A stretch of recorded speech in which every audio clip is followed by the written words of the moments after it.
ఓం శ్రీ గురుభ్యో నమః. 2025 ఇంగ్లీష్ ఈ సంవత్సరంలో మనకి ఏ విధంగా ఉండబోతుంది? 2025లో మేషాది ద్వాదశ రాశుల యొక్క ఫలితాలు ఏ విధంగా ఉండబోతుందో మనం తెలుసుకుందాము. సహజంగా మనకి రాహుకేతులు ఒక రాశి నుంచి మరొక రాశికి మారటానికి 18 నెలల పాటు ఉంటుంది. గురువు సంవత్సర కాలం పడుతుంది. శని 2.5 సంవత్సరాల పాటు పడుతుంది. అలానే రవి, బుధ, శుక్ర గ్రహాలు 30 రోజుల పాటు ఒక రాశి నుంచి మరొక రాశికి మారటం, కుజుడు 45 రోజుల పాటు మారటం, చంద్రుడు 2.5 రోజుల పాటు పడుతూ ఉంటుంది. మరి ఈ 2025లో అతి పెద్ద గ్రహాలను మనం అంచనా వేసుకునేటట్లయితే, అంటే మిగతా గ్రహాలన్నీ కూడా కొంత మార్పులు జరుగుతూ ఉంటుంటాయి. కొన్ని కాంబినేషన్స్, కొన్ని కంజంక్షన్స్ జరుగుతుంటాయి సహజంగా. అవన్నీ కూడా నెల రోజుల పాటు ఒక రాశి నుంచి మరో రాశికి 45 రోజుల పాటు మారుతూ ఉంటాయి. సహజంగా అవన్నీ కూడా మార్పులు జరుగుతుంటాయి. కానీ అతిపెద్ద గ్రహాలైన రాహుకేతులు మనం అనుకున్నట్టుగా 18 నెలల పాటు ఉంటాడు. శని 2.5 సంవత్సరాలు, గురువు సంవత్సర కాలం పాటు ఉంటాడు. మార్చి 29వ తారీఖు 2025 రాత్రి 9:44 పూర్వభద్ర నక్షత్రం 4వ పాదంలో మీనరాశిలోకి శని యొక్క సంచారం జరుగుతుంది. అలానే మే 14వ తారీఖున 2025 ఉదయం 11:34 మృగశిర నక్షత్రం 3వ పాద ప్రవేశంతో మిథున రాశిలోకి గురువు సంచారం చేస్తాడు. అంటే వృషభ రాశి నుంచి మిథున రాశిలోకి సంచారం జరుగుతుంది. మే 20వ తారీఖు 2025 ఉదయం 6:45 పూర్వభాద్ర నక్షత్రం 3వ పాద కుంభరాశిలోకి ప్రవేశంతో రాహు కుంభరాశిలోకి మీనరాశి నుంచి కుంభరాశిలోకి ప్రవేశం జరుగుతుంది. అలానే మే 20వ తారీఖున ఉదయం 6:45 కేతు ఉత్తరా నక్షత్ర 1వ పాద సింహరాశిలోకి ప్రవేశం జరుగుతుంది. అంటే కన్య నుంచి సింహరాశిలోకి కేతు యొక్క ప్రవేశము, మీనం నుంచి కుంభరాశిలోకి రాహు యొక్క ప్రవేశము, వృషభం నుంచి మిథునంలోకి గురువు యొక్క ప్రవేశము, దానితో పాటు శని భగవానుడు కుంభం నుంచి మీనరాశిలోకి సంచారం చేస్తారు. అంటే అతిపెద్ద గ్రహాలు ఈ 4 గ్రహాలను బట్టి మనకి 2025లో ఏ విధంగా మేషాది ద్వాదశ రాశుల యొక్క ఫలితాలు ఏ విధంగా ఉన్నాయో ఒక్కసారి మనం తెలుసుకుందాం.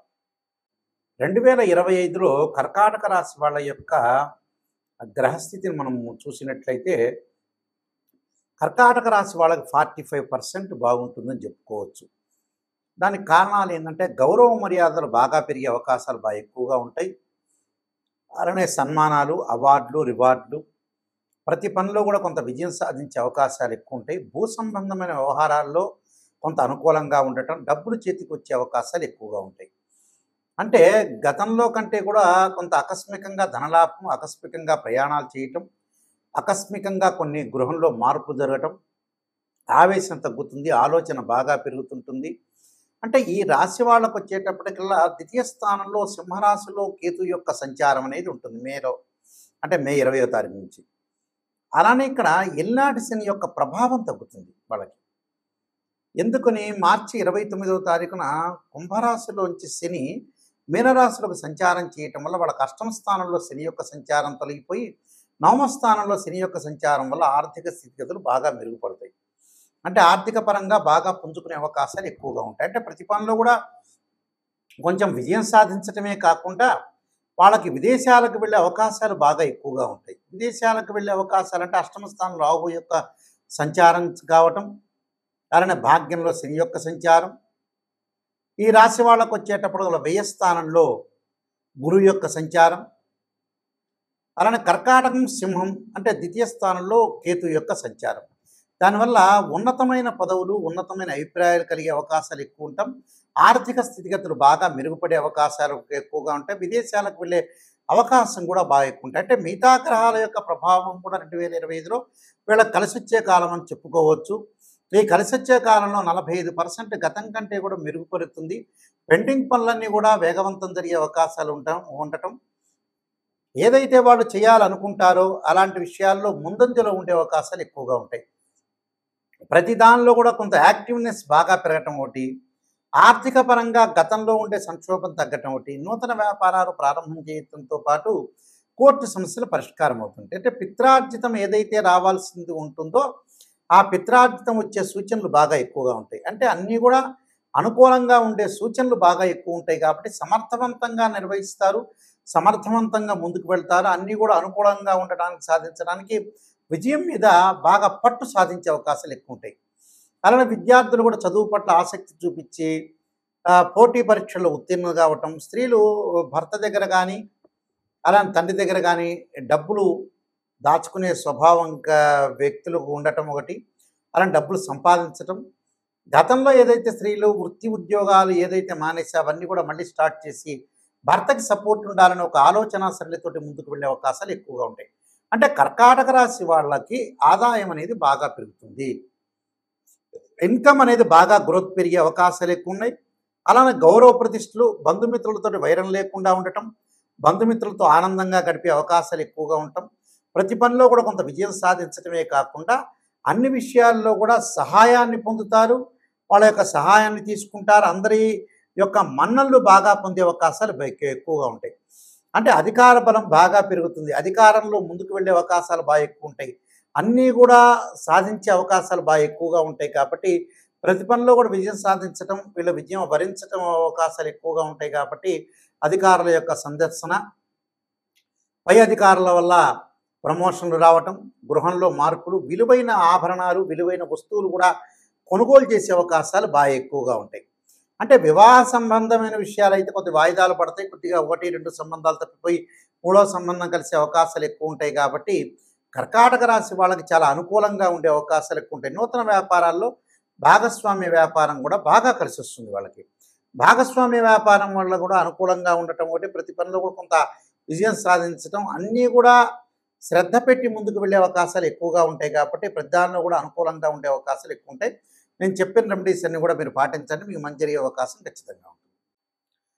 ఈ రాసుల వాళ్ళందరూ కూడా చక్కగా కొన్ని అనుసరించాల్సిన నియమాలన్నీ ఉన్నాయి. ఈ సంవత్సరం అంతా కూడా 2025లో ఈ రాసుల వాళ్ళందరూ కూడా అనుసరించాల్సిన విధానం ఏమిటి, విధి విధానాలని అనుసరిస్తే మన జీవితం అనేది ఎలాంటి మలుపు తిరగబోతుంది అంటే వృత్తి, ఉద్యోగ, వ్యాపారం కానీ, వివాహం కానీ, అలానే ఆరోగ్యపరంగా కానీ, ఆర్థిక సమస్యలు కానీ, కోర్టు సమస్యలు కానీ, ఇలాంటివన్నీ కూడా ఇబ్బందులు కలగకుండా ఉండడానికి నేను కొన్ని ప్రత్యేకంగా రెమెడీస్ చెబుతాను. ఆ రెమెడీస్ అనేవి మీరు పాటించండి, మీకు మంచి జరిగే అవకాశం ఖచ్చితంగా ఉంటుంది. 2025లో గణపతి యొక్క ప్రార్థన చేయండి. గణపతి యొక్క ప్రార్థనలా చేయాలి అని అంటే మనకి 2025 సంవత్సరంలో సహజంగా సంకష్టహర చతుర్థి వ్రతాన్ని పాటించండి.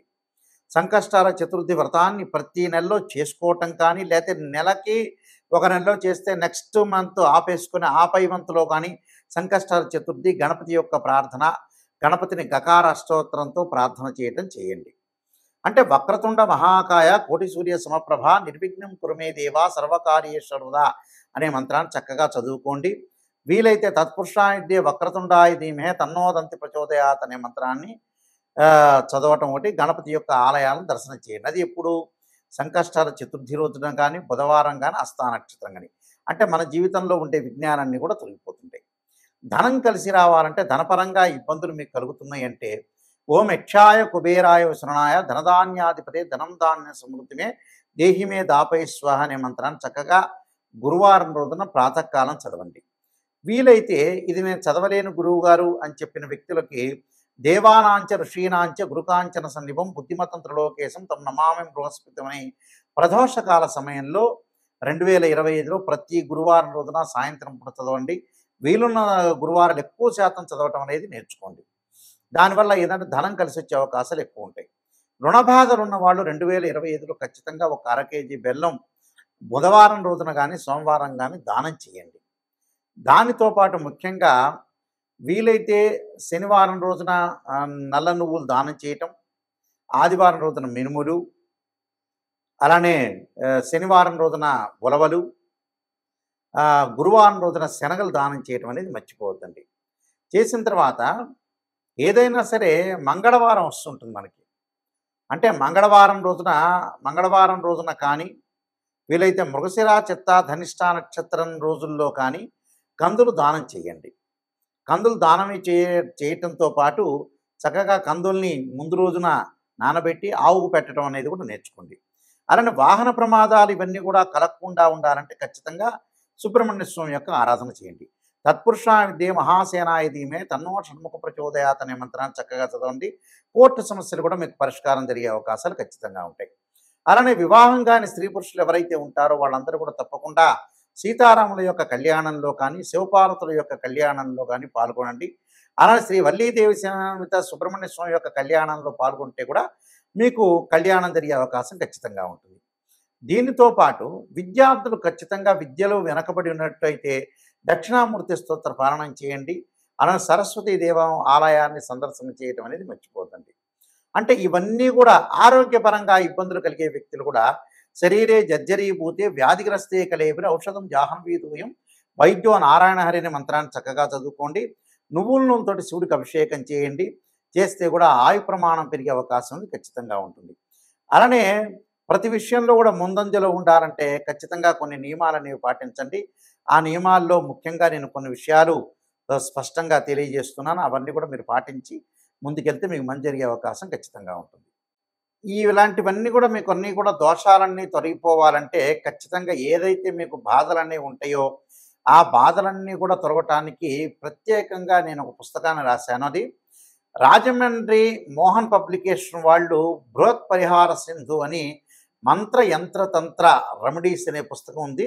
ఆ రెమెడీస్ అనే పుస్తకంలో చక్కగా మీరు అన్ని మీకు ఏదైతే ఈతి బాధలన్నీ ఉంటాయో రకరకాల ఆరోగ్యపరంగా కానీ, ఉద్యోగపరంగా కానీ, వివాహపరంగా కానీ ఇబ్బందులు కలిగిన వ్యక్తులు ఎవరైతే ఉంటారో వాళ్ళందరూ కూడా చక్కగా ఆరోగ్యం పెంపొందించుకోవాలి, ధనం కలిసి రావాలి, పిల్లల యొక్క పెళ్ళిళ్ళు కావాలి, చదువులు ఉండాలి, రకరకాల సమస్యలు మనుషులు బాధపడుతూ ఉన్నారు. ఆ సమస్యలన్నిటికి కూడా మనకి మంచి ఆధారంతో ఉన్న పుస్తకాన్ని నేను తయారు చేశాను. ఏమిటంటే అది రామాయణంలో కానీ, భాగవతంలో కానీ, భారతంలో ఉండే కొన్ని శ్లోకాలు కానీ, అలానే పురాణాల్లో కానీ, ఇతిహాసాల్లో కానీ మంచి మంచి శ్లోకాలు మంత్రాలన్నీ కూడా మనకు వేదం చెప్తుంది. ఆ వేదంలో ఉండే శ్లోకాలు మంత్రాలకు సంబంధించినవన్నీ కూడా రెమెడీస్ అనేవి కొన్ని పుస్తకంలో ఉంది కాబట్టి నేను రాసిన పుస్తకంలో పొందుపరిచానది. ఆ పుస్తకం పేరు బృహత్ పరిహార సింధు అంటారు. ఇది రాజమహేంద్రవరం మోహన్ పబ్లికేషన్ వాళ్ళు ప్రింట్ చేశారు. ఈ పుస్తకంలో మీకు ఏదైతే దోషాలనేవి జాతకపరంగా ఉంటాయో ఆ దోషాలన్నీ కూడా తొలగటానికి ఆ పుస్తకం అనేది చాలా ఉపయోగపడుతుంటుంది. ఆ పుస్తకాన్ని మనం స్క్రీన్ మీద చూపిస్తున్నాము. అందరూ కూడా ఆ పుస్తకాన్ని తీసుకుని ఆ పుస్తకంలో గ్రంథంలో ఉంటే ఏదైతే మీకు బాగలేదో ఆ శ్లోకాలు మంత్రాలు చదవటం వల్ల కూడా మీకు చక్కని పరిష్కార మార్గం దొరుకుతుందని మరి నేను ఆశిస్తున్నాను. సర్వే జనా సుఖినో భవంతు.